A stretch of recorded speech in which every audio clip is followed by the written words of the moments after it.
नमस्कार, मैं हूं आपके साथ सोनाली। आप देख रहे हैं समाचार एक्सप्रेस न्यूज।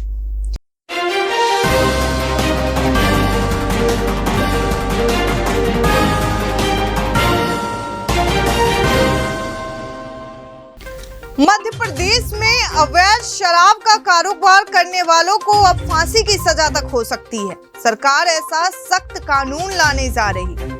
नए आबकारी कानून के ड्राफ्ट को मंगलवार को हुई कैबिनेट की बैठक में मंजूरी भी दे दी गई। अब इस बिल के तौर पर 9 अगस्त से शुरू होने वाले विधानसभा में मानसून सत्र में लाया जाएगा। कैबिनेट में जिस सख्त आबकारी कानून को मंजूरी दी गई है, उसके तहत अवैध शराब का कारोबार करने वालों को अब फांसी के फंदे पर भी लटकाया जा सकेगा। बिल के प्रावधानों के तहत जहरीली शराब बेचने वालों को आजीवन कारावास और मृत्यु दंड तक का प्रावधान किया है। 10 वर्ष की सजा को बढ़ाकर आजीवन कारावास करने पर कैबिनेट ने बिल में मंजूरी दी है। अवैध शराब मामले में जुर्माना का राशि भी 10 लाख से बढ़कर 20 लाख की गई है। एक नए आबकारी अधिकारी की नियुक्ति का प्रावधान किया गया है। आबकारी टीम पर हमला करने वालों को बिना वारंट गिरफ्तार किया जा सकेगा। वहीं नए कानून पर विपक्ष ने सवाल उठाए हैं। नेता प्रतिपक्ष कमलनाथ के ट्वीट कर लिखा है कि केवल कानून बनाने से माफिया कभी खत्म नहीं होगा। कानून पर अमल बेहद आवश्यक है। सरकार की दृढ़ इच्छा शक्ति नजर आनी चाहिए।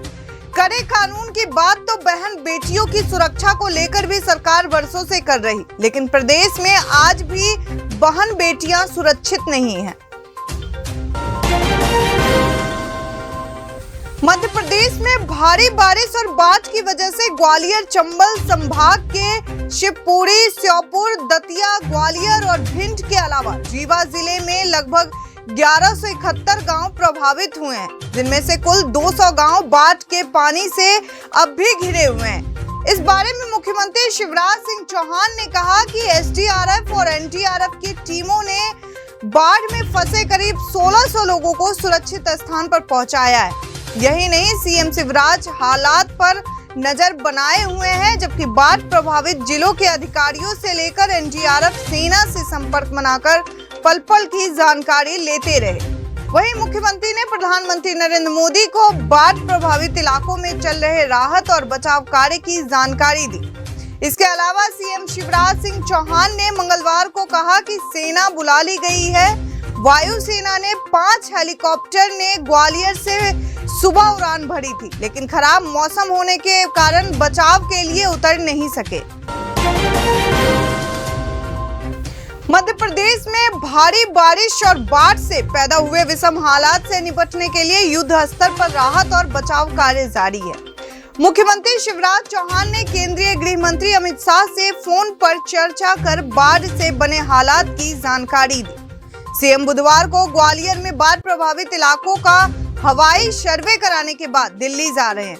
वहां केंद्रीय मंत्री से मुलाकात करेंगे। गृह मंत्री अमित शाह ने ट्वीट कर कहा, मध्य प्रदेश के कुछ भागों में तेज बारिश व नदियों का जलस्तर बढ़ने से आई बाढ़ के संबंध में मैंने मुख्यमंत्री शिवराज सिंह चौहान से बात कर स्थिति की जानकारी ली।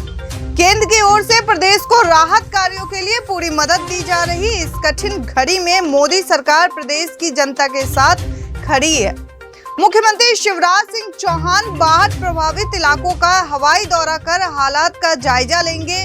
वह दोपहर 12 बजे ग्वालियर पहुंचेंगे, जहां से वह बाढ़ प्रभावित इलाकों का दौरा करेंगे। मुख्यमंत्री इसके बाद दिल्ली रवाना हो जाएंगे। प्रदेश में बाढ़ और बारिश से बने हालात को लेकर केंद्रीय मंत्रियों के साथ उनकी मुलाकात हो सकती है।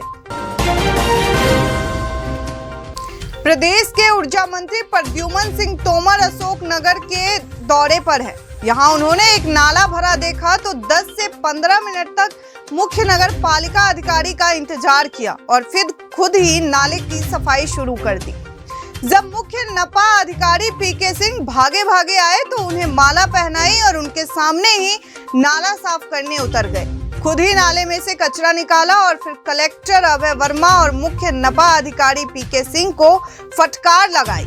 तत्काल नाले नालियां का साफ करने के निर्देश दिए गए।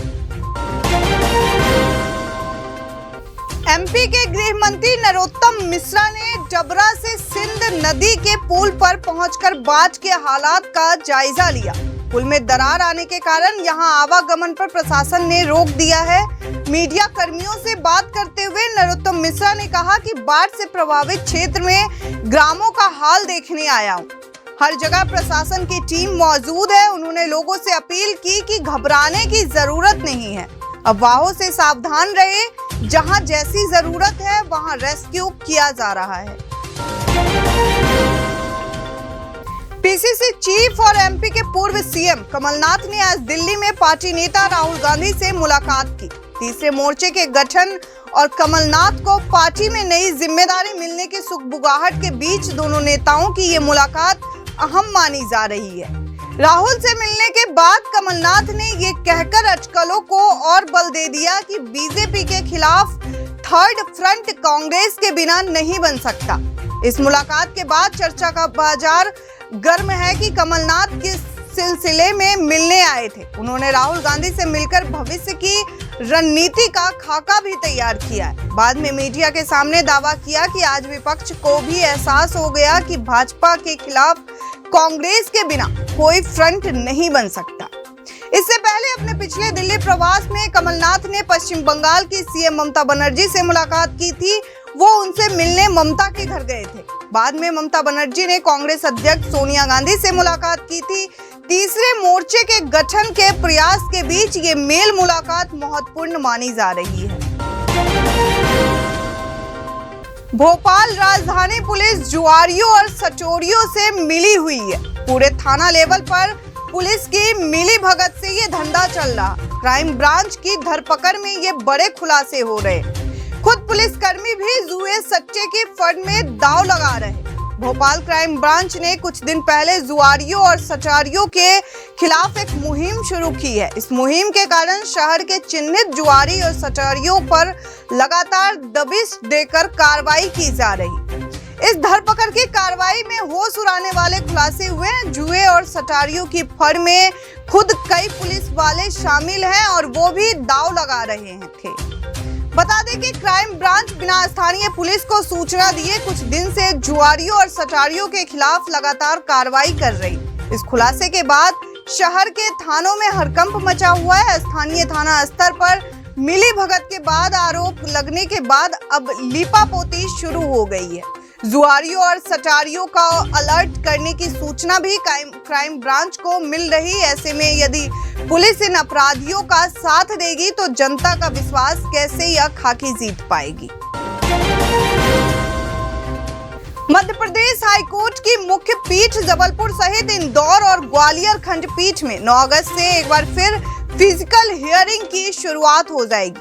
चीफ जस्टिस मोहम्मद रफीक की अध्यक्षता में हुई बैठक में यह निर्णय लिया गया है। मुख्य न्यायाधीश मोहम्मद रफीक की अध्यक्षता में आयोजित हुई संयुक्त बैठक में 9 अगस्त से मध्य प्रदेश हाईकोर्ट की अलग अलग पीठों में फिजिकल हियरिंग शुरू करने का फैसला लिया गया। कोरोना की सेकेंड वेव के कारण लगभग 4 महीने से प्रदेश की अदालतें फिजिकल हियरिंग के लिए बंद थी। सिर्फ वर्चुअल तरीके से ही मामलों की सुनवाई की जा रही थी। चीफ जस्टिस की अध्यक्षता में हुई बैठक में state bar counselling Jabalpur, Indore और ग्वालियर के सदस्य, हाईकोर्ट बार एसोसिएशन के पदाधिकारी वर्चुअल तरीके से शामिल हुए थे। इस संयुक्त बैठक में कोरोना की दूसरी लहर के बाद हाईकोर्ट में फिजिकल हियरिंग को फिर से शुरू करने का मुद्दा रखा गया। इस पर कमेटी ने सोमवार से हाईकोर्ट की मुख्य समेत अलग अलग खंडपीठों में फिजिकल हियरिंग की शुरुआत करने पर सहमति जताई। मध्य प्रदेश के ग्वालियर चंबल संभाग में बाढ़ के हालात और राहत बचाव कार्य की समीक्षा के लिए मुख्यमंत्री शिवराज सिंह चौहान ने आज आपात बैठक बुलाई है। इस बैठक में गृह मंत्री समेत कई और अलग अधिकारी मौजूद थे। सीएम शिवराज ने कहा कि अतिवृष्टि और बाढ़ के कारण ग्वालियर चंबल क्षेत्र में 1171 गांव प्रभावित हुए हैं। शिवपुरी और श्योपुर में 800 मिलीमीटर बारिश हुई है और प्रत्याशित बारिश से बाढ़ की स्थिति बनी है। कल से ही राहत बचाव कार्य जारी है। कल ही एनडीआरएफ और एयरफोर्स के बचाव दल को बुला लिया गया था। अब तक 1600 लोगों को रेस्क्यू किया गया है। एनडीआरएफ की और टीम भी अलग से बुलाई गई है। 200 गांव अभी बाढ़ में घिरे हुए हैं। बोट ऑपरेशन जारी है। मध्य प्रदेश विधानसभा में अब अलग से ओबीसी कमेटी बनाई जाएगी। अब तक एससी एसटी के 7 ओबीसी के सदस्यों को कमेटी में शामिल किया जाता था, लेकिन अब विधानसभा सचिवालय से एससी एसटी से हटकर अलग से ओबीसी कमेटी गठित करने का फैसला लिया है। विधानसभा के मानसून सत्र में ओबीसी कमेटी के गठन को मंजूरी दी जाएगी। विधानसभा में हुई नियम समिति की बैठक में इस पर सहमति बनी। विधानसभा स्पीकर गिरीश गौतम ने कहा कि ओबीसी कमेटी का गठन मानसून सत्र में किया जाएगा, जिसमें पिछड़ा वर्ग के विधायक शामिल होंगे। विधानसभा में कई तरह की समितियों का गठन किया गया, जो अपने दायरे में रहते हुए उसी क्षेत्र में काम करती है। सरकार की योजनाओं पर अमल से लेकर सुधार तक के लिए अपनी सिफारिशें देती है। उसी तरह के विधानसभा की ओबीसी कमेटी मोदी सरकार की मेडिकल सीटों पर 27% आरक्षण देने के ऐलान के बाद प्रदेश में आरक्षण और ओबीसी वर्ग के लिए लागू सरकार की योजनाओं के अमल पर नजर रखेगी। साथ ही पिछड़ा वर्ग कल्याण के लिए भी कमेटी अपनी सिफारिश राज्य सरकार को देगी।